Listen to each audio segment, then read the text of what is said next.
هو البلاك السمس في الخرسانات صعب جدا، يعني محاولة سنين طويلة معاه، واستخدمنا كاوتشات عربيات وزيار وحاجات كتيرة لكن ما نفعش. لكن هو الصح ان هو بيعمل خندق، اه عشان بيعمل خندق، وهوريكم الخندق بيتعمل ازاي. والمفروض هو بيفرخ بطينة، لان هو بيعمل جحور، اه وكل اللي فرخ للسمس عارف الكلام ده. وهو المفروض بيفرخ في فرق طينية. اه ففي الخرسانة تعبني جامد جدا، عملت كذا تجربة، ولكن وصلت بقى ان انا اعمل حواجز بالمباني وبحط فيها طينة، وهو بيحاول ياخد كل جزء بياخد المكان بتاعه وبيفرخ عادي مفيش اي مشكلة.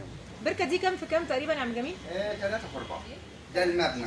اه المبنى على مسافة 80 سم. اه الناحية اللي جوه دي 3 عيون. يعني عمق الميه دي قد ايه يا عم جميل؟ لا، المية المفروض أعلى، بتبقى مغطية الخرسانة. المية بتبقى مغطية الخرسانة ب 10 سم. تمام. لكن انا موطيه علشان نعرف نصور واوضح الفتحات اللي هم هي اهم حاجه تهيئ الجو. اه وهو بيحب الضلمه، عشان كده هو بيفحر بيعكر الميه، بيعيش ان هو الميه العقاره دي بتعمل تضليم. وبعد التفريخ انا بقدر اسحب الزريعه من جوه او من بره. عايزين نعرف كده مبدئيا الفرق ما بين الذكر والنتاية. طيب، الذكر والنتايه في ايديا اهم. اه اللي في ايدي اليمين دي اه ده الذكر. البق بتاعه من هنا عدل اهو. اه البق عدل اهو. اوضحها اكتر، البق عدل اهو. ماشي، الجسم مسلوب. دول جاهزين لسه مفرخين حالا. تمام. الحجم مش مشكله، الحجم يبقى كبير او صغير. تمام. ماشي، ده الذكر اهو. تمام ماشي. كده يا دكتوره؟ اه تمام. خليه معانا هنا بقى في الجردل. ماشي، نشوف. الخرطوم بتاع الذكر اهو واضح. واضح اهو، ده لما بيبقى جاهز للتفريخ. اه زي خرطوم، الاعضاء اللي هو- التناسليه. اللي هو في الفتحه دي. تمام. خلاص اسيب ده. ماشي. النتايه واضحه اهي، مدببه، عكس اللي كنا بنسمعه قبل ما نعرف الحاجات دي. لا الخبره طبعا العمليه. كانوا بيقولوا الذكر مدبب، لكن اللي هي بالعكس النتايه هي اللي مدببه. اه علامه البطن اهي، برضو الخرطوم طالع اهو علشان خاطر هي جاهزه للتفريخ. اه برضو النتايه جسمها غير جسم الذكر. عريضه شويه جسم النتايه ليها. عريضه يعني هنا باينه. اه هتلاقيها مدببه مسلوبه. الذكر عدل خالص. نوصل بالامهات للحجم ده تمام، او يعني للتفريخ بنحتاج تقريبا وقت قد ايه؟ من 4 ل 5 سنين. 4 ل 5 سنين. 5 سنين. اه لازم أن يمر الوقت ده بحيث الام تدي عدد كويس. بالنسبه لتجهيزه، التغذيه، نظافه الميه، تغذيه جيده، الصحه برضه مطلوبه جدا جدا، لان مفيش ام هتفرخ وهي تعبانه، لازم نساعد السمكه تبقى كويسه. هو يعني في الطبيعي اصلا بناكله ايه؟ في الطبيعي انا بغذي دود، اه ولكن هو بياكل اي حاجه، ممكن بياكل خضروات، ممكن بياكل اعلاف، بياكل اي حاجه. لكن تمام. هو اللي بيساعد على التفريخ اكتر الدود كبروتين عالي، لكن اي علب بروتين عالي هيوصل برضه لنفس النتيجه. طيب بيحتاج تفريخ في درجه حراره كام تقريبا يعني؟ المفروض ما تقلش عن 27. ما تقلش عن 27. طب وما تزيدش عن كام تقريبا؟ ما تزيدش عن 30. اه 30 لو عليت عن 30 هتأثر. تمام.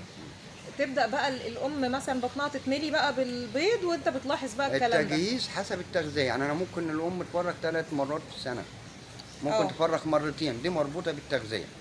تمام. لان بعد الامهات دي ما بتفرخ في الميه دي والوضع ده، لازم انا اشيلهم وادخلهم على ميه نظيفه علشان اريحهم واظبطهم صحيا، وبعد كده ارجعهم تاني للتفريخ. بتعزلهم عن البيض؟ لا، الذكور من النت يعني بعزلهم عن البيض عادي. يعني بعد ما بيبيضوا انت بتعرف منين اصلا ان هم باضوا خلاص؟ بعرف ان هم باضوا، بيبقى واضح إزاي بقى؟ على السمكه. اه النتايه بطنها بتنزل، بيبقى في تجريحات في الجسم من التخبيط بتاع الذكر، بيبقى في علامات بتبين، وانا من المتابعه بعرف ان هي فرخت. فليك اي تعاملات بقى مع البيض بعد ما لا خالص خالص، لكن انا ممكن انقل البيض من المكان ده اوديه مكان تاني عادي، سهله جدا. ما يتأثرش بتغيير الميه؟ لا خالص خالص، بنقله في ميته وبنقله في بركه تاني، بنقله في حوض جزاز عادي بيشتغل برضه، بس انقله بطرق صح، ان انا اخد البيض في الميه. هي البيضه بتبقى عباره عن كوره كده جيلاتينيه. لونها ايه؟ بيبقى لونها بني. اه بس هي مش موجوده وقت كنا صورنا. واللي مش متخصب بيبقى ليه لون تاني ولا؟ لا هو الاستومس نسبه التخصيب فيه تكاد تكون 90%. ما شاء الله. ما بيحصلش ضرر طالما الام سليمه، ما يحصلش نسبه فنجس ولا الكلام ده.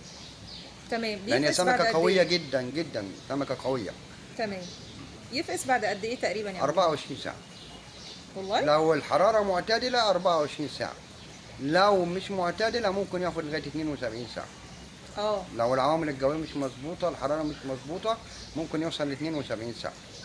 وهي بتبقى عباره عن كوره جيلاتينيه كده، ولما بتبدا يبدا الفكس بتفك هي من بعضها. بعد فقس البيض بقى يا عم جميل، لينا اي حاجه نقدر نعملها مع الزريعه دي؟ لا هي الزريعه ما بيتقطعلهاش دود، ما بيتعملهاش على يعني ما بتعوز اهتمام زي الكوي والفنتيل، لان هي سمكه بتتولد تاكل على طول. يعني بتطلع من البيضه هي بتاكل على طول. تاكل ايه بقى؟ دود؟ تاكل دود ومن غير تقطيع كمان. تمام. يعني تاكل دود سليم. لا ما هو اصل مش هيبقى كل حاجه صعبه، يعني مش هتبقى صعبه من كله. لا هي عكس الفنتيل، عكس الكوي، عكس اي سمكه تاني في التفريخ. ما بتعوزش مجهود. مجهودها كله في تجهيز الام، تجهيز الام ان الام تجهز صح. بس كده. بس لكن الزريعه ما فيش اي مجهود فيها. هي بتتولد تاكل وبتعتمد على نفسها. طيب في التقريب كده، يعني بالتقريب يا عم جميل بتجيب تقريبا يعني عدد قد ايه؟ والله اولا واخيرا انا رزق طبعا وحسب حجم الام. لكن هي بتدي اعداد جامده، يعني ممكن 2000 2000 ونص، في امهات ممكن توصل ل3. وحسب المحافظه بقى ان انا اطلع بالزريعه. يعني ممكن تدي عدد وانا اعمل في التغذيه فيحصل هدر فيها. لكن هي بتدي معدل نموها طبعا بيبقى بتهيألي سريع، ما دام الزريعه بتعتمد على نفسها في الاكل. لا سريع جدا، سريع جدا.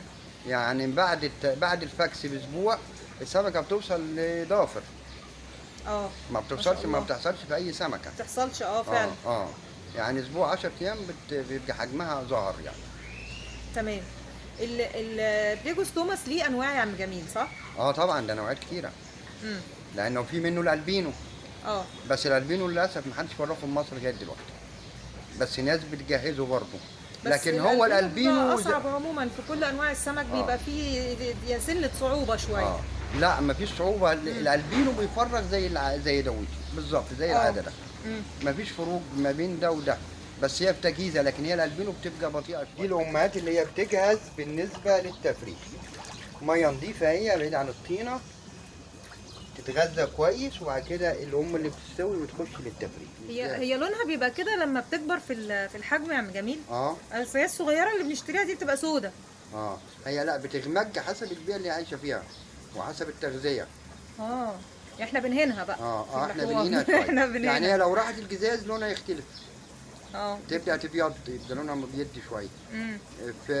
لو في مكان فيه شمس جامد وطحالب يبدا لونها يغمج. فهي حسب البيئه اللي هي عايشه فيها. طب ايه رايك في الناس اللي بيسموا سمكه البليكوستوماس دي سمكه الزبال، ان هي بيقول لك ما بنحطلهاش اكل، دي بتاكل فضلات وخلاص يعني؟ لا هي بتساعد على اكل الفضلات. تمام. لكن كأم فرخه، لازم انا اغذي. طبعا لازم انا اغذي. لكن هي بتحاول بتنظف، يعني حتى في البرد تشيل طحالب. طبعا بتبقى جميله. وهي من اكله الطحالب جامد جدا، يعني بتحب الطحالب جامد جدا. بص اصلا بقها سبحان الله. بص بقى ايه، اول مره يتجاب كده من قرب قوي. وفيها اسنان يا دكتوره، لو ركزتي هتلاقي ليها اسنان. السمكه الوحيده اللي ليها اسنان. سنان يعني. ايوه. ركزي هتلاقي فيها اسنان زينا بالظبط في الفكين. سبحان الله. شفت يا دكتوره السنان ظاهره. ودي عامله زي الممصات كده. دي اللي بتلزق بيها في الازاز وتقعد تاكل الطحالب.